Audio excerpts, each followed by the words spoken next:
Hi, I'm Geoffrey Baer, and this is the Great Chicago Quiz Show. Coming up, contestants from all over Chicagoland show us what they know. All right.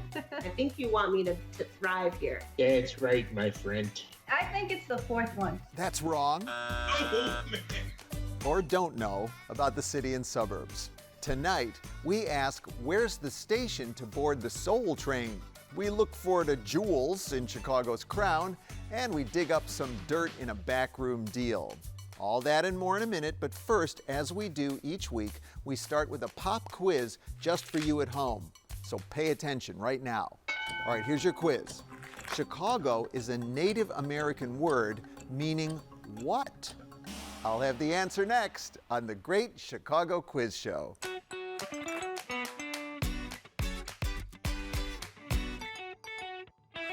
The rules of this game show are simple. Have fun, and the correct answer is always C. Maybe. We're going to kick off the competition in just a moment, but first, the answer to our pop quiz. Chicago is a Native American word that roughly translates to smelly onion. Specifically, it refers to what naturalists call, I hope I get this right, Allium trichocum, kind of ramp or leek or wild garlic that once perfumed the air around the mouth of the Chicago River. Did they mean it as a compliment? Introducing the first round. Hi. Hi, how are you today? Thank you for doing this. Thanks for asking me. This is so much fun. I hope I don't embarrass myself. I hope so too. I don't know. We'll see. I'll try not to disappoint. You are a fellow tour guide, is that right? Yes, I did 2 summers on top of the red bus. Does that get a little scary when you go under the L? You know, there's times where people are like, I'm going to get a great picture, and they take their camera out and they stand up and it's like, sit down. I think it's one of the greatest jobs that I ever had. All right, we have just learned that Chicago is a Native American word for smelly onion.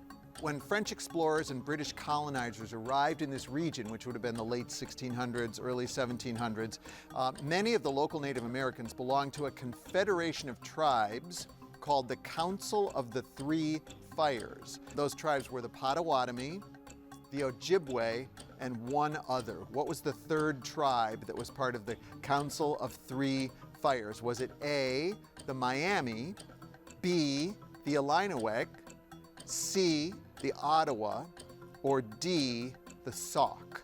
I kind of like the Illinois because it has kind of that same Illinois spelling. Oh, I'm sorry, no. That is where the name of our state, Illinois, comes from the Illinois. I also want to say Ottawa was one of them. Yes, that is correct. Okay. Yes, all right. And all of these tribes actually were in the Chicago area, but it was the Ottawa Okay. who were part of the Council of Three Fires. That's okay. We're moving on. Victoria Dance, you have a really special souvenir of Chicago history. I want to see it. Can you show it to me? Sure, it's right here. Now, what is that? It's a little glass from the World's Fair, Which World's Fair is that from? 1893. If one of my kids was holding that, it'd be like, ah. Now, where in the world did you get that from or steal it from? I begged and pleaded, cried, and my mother bought it for me. Oh, It was $165. can I get your mother's phone number? There's a few things I might want to add to my collection. Next question. Soul Train, the dance show created by the host Don Cornelius, broadcast nationally from 1971 to 2006, but it started in Chicago. And for 1 year, 1970, it was produced out of a studio in Chicago that was located where? A, the Board of Trade building, B, the Central Park Theater on Roosevelt Road in North Lawndale, C, the Forum on 43rd Street in Bronzeville, or D, Fred Niles Studios on the near west side, which later became Harpo Studios. Out of all of them, D makes the most sense. Yeah, sometimes it may be the one that makes the least amount of sense. I kind of like the idea of Bronzeville. Well, you might think that. Of course, that could be a little deception. pretty sure that I know this one because I worked at WCIU. Original Soul Train was on the top floor of the Chicago Board of Train. And that is correct. Very good. I danced on the floor right there. I knew that one. That's very exciting. I knew that one. What if they put those dancers down on the trading floor and every time they waved their arms, they were like making trades? Oh, that would be awesome. I've got to ask you, you decided to make a film about an opera. You know nothing about opera. Yeah, so it was a totally bizarre situation. But I learned that my great-grandfather wrote this opera that had never been performed. So when I saw this antique handwritten sheet music, I thought, well, let's solve the mystery and find out what this music sounds like. It was totally outside of my comfort zone because I knew nothing about music, and here I am trying to put this thing together. Okay. Third question for you. The Chicago Pride Parade draws more than 1 million people to Halsted Street each year to celebrate the city's LGBTQ community. The first Pride Parade in 1970 only drew around 175 people. What was the origin of that first Pride Parade? A, it was a Halsted Street pub crawl starting at Little Jim's Tavern. B, gay pride marchers were part of that year's May Day parade. C, a rally in Bughouse Square spontaneously turned into an unplanned march to the Picasso statue in Daley Plaza. Or D, it was organized by counterculture artists in Old Town and circulated throughout that neighborhood. I'm not really sure, but Have you ever been to the Pride Parade? I have. Pretty fun, huh? That is a party, for sure. Old Town? Well, that is a good guess, not correct. Oh, no. Kind of be a lame story if it just started as a little pub crawl. All right, we'll rule that one out. I kind of like the idea of them headed down to the Picasso. Spontaneity seems emotionally good to me. Spontaneity is good. I'm going to say they spontaneously marched and did their thing. And that is correct. All right, yay! Wonderful. Here's the story. Every year, more than 1 million people line Broadway and Halsted Streets the last weekend in June to watch a moving celebration, literally, of LGBTQ pride. The story of Chicago's parade starts in New York in June of 1969 when police raided a gay bar called the Stonewall Inn. Unlike past raids, this time patrons fought back. Violent protests lasted 3 days, inspiring a national gay rights movement. On the 1-year anniversary of the uprising, a demonstration was scheduled in Chicago outside Newberry Library in Bughouse Square, a place known for cruising and counterculture soapbox orators. The demonstration was supposed to conclude with a march to the Magnificent Mile, but marchers spontaneously continued on to the Picasso sculpture outside City Hall. The only other march that day was in San Francisco, making Chicago one of the first 2 cities in the nation to host a pride parade. Wendy Miller, you are such a fan of game shows that your own wedding was a game show? Yeah, that's right. We wanted to do something special, and so we played it straight. It was a game show. The movie title that best describes your love life. It was sort of like Newlywed Game. It's like we tested each other on how well we knew each other. And if we got 100 points, we could get married. Best friends. Gone with the Wind. There were people there who didn't think that we were going to get enough points to get married. How many hours have you spent apart? 812 hours, 46 minutes, and 9 seconds. Luckily, there was a 100-point bonus question, which was rigged. 812 hours, 46 minutes, 9 seconds! But in the great tradition of the game show scandal, you made it work. We did make it work, yeah. Thank you for sharing that, and we're going to go to a lightning round. I am going to give you a quote, a famous Chicago quote, with one word missing. You tell me the missing word. Okay. You ready? Ready. Chicago, city of the blank shoulders. Big. Big shoulders, yes. Make no blank plans, they have no magic to stir men's blood. Big. Little plans, Daniel Burnham. Where you always save more... Money. Money, yes. Baseball one here. It's a beautiful day for a ball game. Let's play blank today. 2. 2, Ernie Banks, yes. Mayor of Chicago. You want blank? You got him. I don't know. First name, Chicago's first black mayor. Harold Washington. Harold, you want Harold? You got him. Okay, here we go. 588-2300. Empire. There you go. 72 and 10 don't mean a thing without the Ring. ring. Very good. Give the lady what she blank. Wants. Wants, Marshall Field. We don't want nobody blank.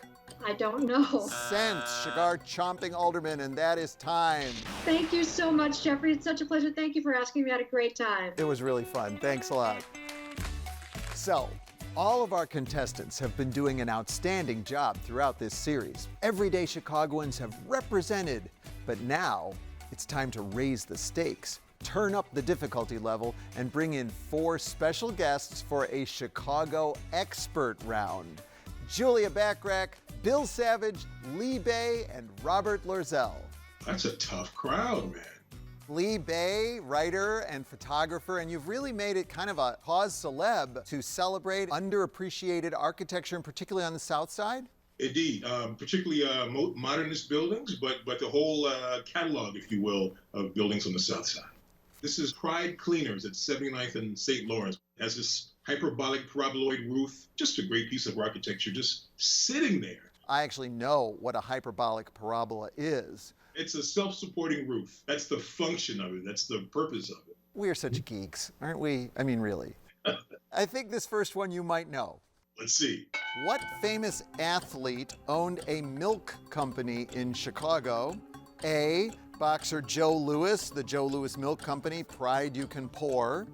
B, Bulls legend Michael Jordan, his company was called Dairy Jordan. C, Chicago Cubs great Ron Santo, Grand Slam Milk, heel clicking goodness. Or D, Blackhawks Stanley Cup winner Harold March Mushes Milk builds strong bones and teeth. I'm going to guess Ron Santo. Why would you guess Ron Santo? I'm a Cubs fan, and I can't imagine Michael Jordan doing it. The thing about loyalty to the Cubs, it's always a heartbreak almost, isn't it? Not the first time I've lost on a Cubs thing. Let's put it that way. I think it's the fourth one. That's my guess. Oh, I'm sorry, no. That makes sense though, you know, the calcium and they're always getting their teeth knocked out, so. But the truth is, it is Joe Louis milk. And that is correct. Now, how do you happen to know about Joe Louis milk? You know, they still make Joe Louis milk when I was a kid. So being on the South Side, in the Black family, you had to have Joe Louis milk. All right, Julia Backrack, you are the former historian of the Chicago Park District. You know, we have something really special in Chicago with our parks. Right, yes. Chicago really was at the forefront in the early 20th century, coming up with innovative new ideas about what parks could be. It was really the idea of bringing all of the parks out to the neighborhoods, to the people. I bet you're going to know this one, Julia. I don't know, I have to get at least one. Here we go. Workmen were totally unable to correctly build the waterfall inside Garfield Park Conservatory until the frustrated designer Jens Jensen ordered the foreman to do what? A, add more ferns. B, switch from cheap concrete block to more expensive limestone. C, make an unauthorized connection to a nearby fire hydrant for better water pressure. Or D, go home and listen to Felix Mendelssohn's Spring Song. Well, the most Chicago lore sounding answer is the fire hydrant. I'm going to guess unauthorized connection. As someone who studies the underbelly of Chicago, I can see why you would think that. It was right? No! Oh, doggone it. But that does totally sound like a Chicago thing, doesn't it? Those answers were great. I love the answers. It's D. Correct. Very good. You told me that story. That's how I know it. I did a good job of telling you that story because you love that story. The workmen couldn't get the sort of waterfall to look poetic enough or something. And, no, it's the sound. It had to sound the way water should sound in prairie country. That's what Jensen said. There we go. Okay. Good Lord. See what I mean? Bill Savage, you are a Northwestern University professor and you have mined Chicago's underbelly for years for your scholarly research. Is that correct? Some of my scholarly research does indeed involve saloons and vice culture and crime and things of that nature.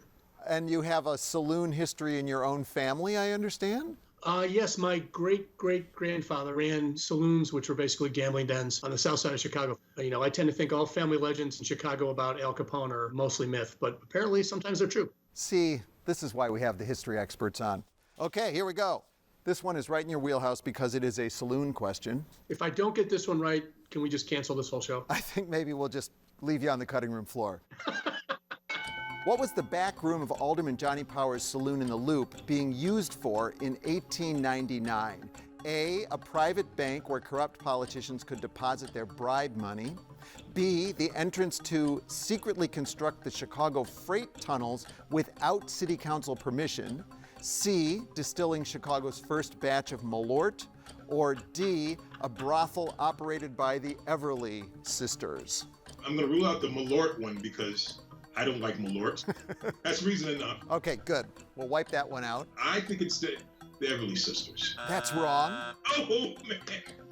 I do know the answer to this one because I've read up about the freight tunnels. B. And that is correct. Absolutely right. The permission that they got to dig tunnels was for telephone wire. Like little tiny tunnels. And it turns out that they were actually designing them so they can run little trains through them. How did you become an expert on Chicago? Am I an expert on Chicago? I guess we'll find out.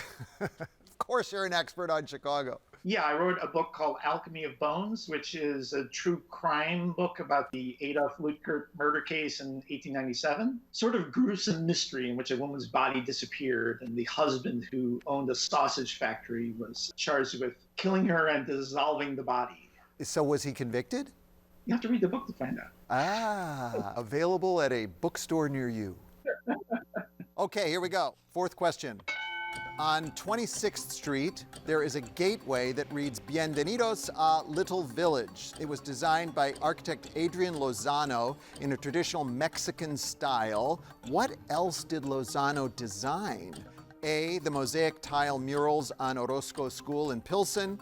B, the University of Illinois Chicago Circle campus. C, the Paseo Boricua Arch on West Division Street. Or D, the National Museum of Mexican Art in Pilsen. Let's hear your inner monologue as you work this out. Which would be punctuated by the sound of me kicking myself. It's definitely not U of I because brutalism has little to do with traditional Mexican culture. True. I'm trying to remember if the museum is a repurposed building or if it was built. It is repurposed, but they did hire an architect to do a lot of the repurposing, so. Any clues here? I think I just gave you one. Okay, I'll go with the museum. Very good, okay. All right. I like how we work together on this.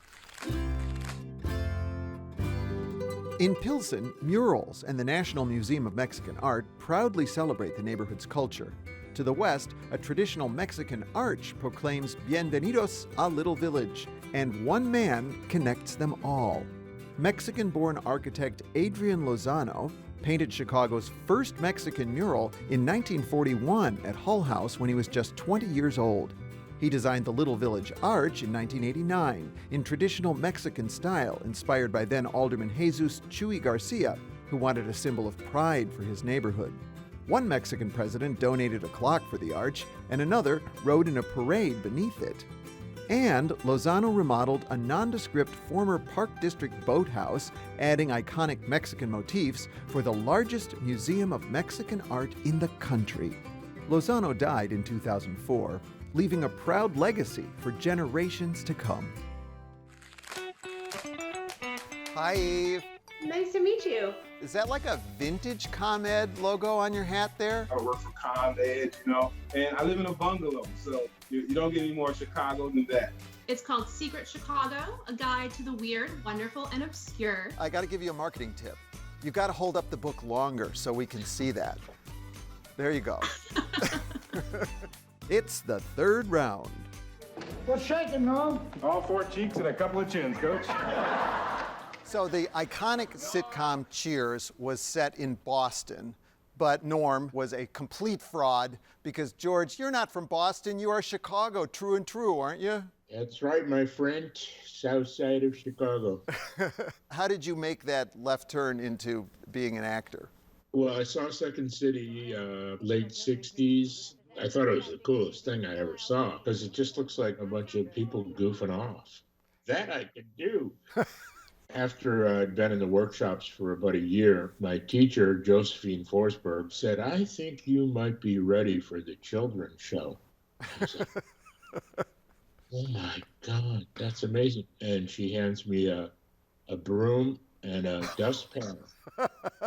She said, welcome to the theater, kid. All right, I've got some Chicago history questions for you. Have you ever shopped at Jewel? Yes, but we call it Jewels. The Jewels, of course, yes. Yeah, I shop at the Jewels. All right, what is the origin of the name Jewel Foods? A hidden reference to the founders' pride in their Jewish heritage. B, the founders were jewelers who switched businesses in the Great Depression. C, popular slang for just something special. Or D, it was the name of the founder's oldest daughter, Jewel. Maybe you could answer all of these in a Chicago accent. I don't know. That's right, my friend. I'm going to go with a family name because that just feels like you want to take pride in your family. I'm going to say that. I'm sorry, it's actually not that. This is so tough. I thought you were going to ask me like when the Great Chicago Fire was. When was that? 1871. Okay, but, good. I believe the answer is B. Oh, no, I'm afraid not. I'm just going to have to guess that it just sounded fancy, something special, Jewel. You are correct. Yay! Awesome. Dr. Eve Ewing, you are a contestant who has a special lifeline, if you need it, an actual Marvel superhero. That's the rumor. I can neither confirm nor deny whether that's the case. You actually sort of are Riri Williams, are you not? Well, we've never been in the same room at the same time. That's all I'll say about that. And of course, you have been very successful with other writing, which is on issues of equity in the schools. You know, I think so. I do research on race, racism, and inequality, specifically as they emerge in education systems. And really what I want people to think about is how all of us can be accountable for the success of public schools, and to think about all of these kids as our kids and what it looks like as a society to be collectively accountable for their success. Yeah. And not just the problem of a few people over here. So that's kind of what I'm passionate about. Very good. Thank you. Okay, here's your next question. Which of the following bands was not formed in Chicagoland? A, the Smashing Pumpkins, B, Pearl Jam, C, Fall Out Boy, or D, Earth, Wind, and Fire? I know at least one that was. Which one? Earth, Wind, and Fire is from Absolutely, Chicago. the White Brothers. Okay, so that one we can rule out. I'm going to go with Pearl Jam. I'll say Pearl Jam. That's easy, Pearl Jam. And you're correct. Yes. You know, it's a Seattle band. You're doing very well. Seattle grunge music. Now, Eddie Vedder of Pearl Jam is from Evanston, Illinois, where we have a lot of grunge, because I'm from Evanston. But the band was formed in Seattle. Jessica Mlinarnik, you mentioned a book. What book? Tell me about this book. Definitely. There are things, because it's about secret and hidden places. And so a lot of the time I was like, is this secret enough? Do people know about this already? And one of the most bizarre things I encountered is Chicago's smallest cemetery in a scrapyard on the south side. And it's just one man named Andreas von Zerngibbel. And he fought the Battle of Waterloo against Napoleon. He moved to Chicago and passed away here on his land along the Calumet River. When it became industrial, a scrapyard was built there, and it was ruled that the company owned the land, but family is allowed to visit the grave forever. Strange story that I feel like you only get in Chicago. Truly. Okay, third question. This is about gospel music. Songwriter Thomas A. Dorsey created the first gospel choir while working as the music director at what Chicago church? A, Ebenezer Baptist Church in Bronzeville. B, Quinn Chapel on the near south side. C, Pilgrim Baptist Church in the Douglas neighborhood. Or D, Antioch Missionary Baptist Church in Englewood.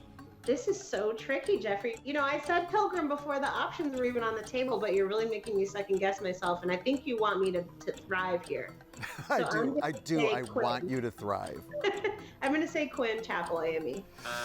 No, I'm sorry. Oh. Steve, it is C. Pilgrim Baptist Church? Yeah, that's my answer. Okay, so this is kind of a tricky one because I believe he was working at Ebenezer Missionary Baptist Church, but then he went on to work at Pilgrim for many decades. I'll go with number 1. So Ebenezer.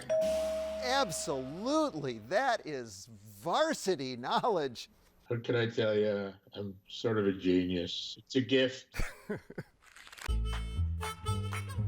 Thomas A. Dorsey started out as Georgia Tom, writing and playing blues music with Ma Rainey and her Wildcats Jazz Band. But the wild life of a nightclub musician led to a crippling breakdown until a faith healer steered Dorsey to sacred music. Preachers branded his blues-inspired religious songs the devil's music, so Dorsey had to split his time between the sacred and the sinful until tragedy struck again. His wife and son died in childbirth. Consumed with grief, Dorsey wrote "Precious Lord, Take My Hand," considered the first true gospel song.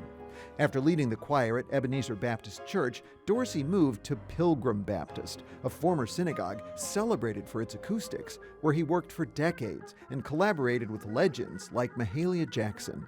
The church was gutted by fire in 2006, but there's still a dream to rebuild it as a museum of gospel music.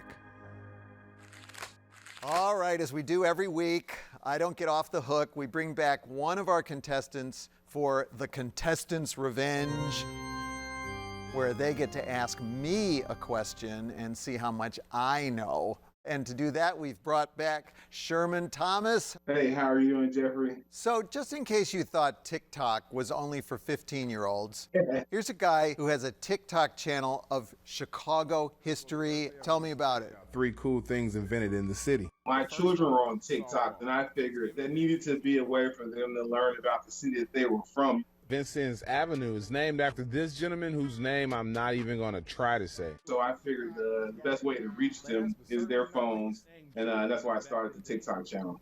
But do you have to dance? Oh, no, I don't. I'm terrible at it. I did have a question, though. I was wondering if you could tell me who Jones College Prep is named for. Is it William Jones, the first president of the Chicago Board of Education? Is it John Jones, a early black pioneer, or is it Quincy Jones? Okay, I do not think it's Quincy Jones. I think that's in there to throw me off. So I'm going to say the first head of the Chicago School Board, William Jones. That is correct. All right. There is a bit of ambiguity in it, though, because the land that the school sits on was all owned by John Jones. And so very early on, Southsiders thought the school was named in his honor. How about it? So a little Chicago mystery there. Thank you very much. Thanks to all of our other contestants. Thanks to you at home for watching the Great Chicago Quiz Show.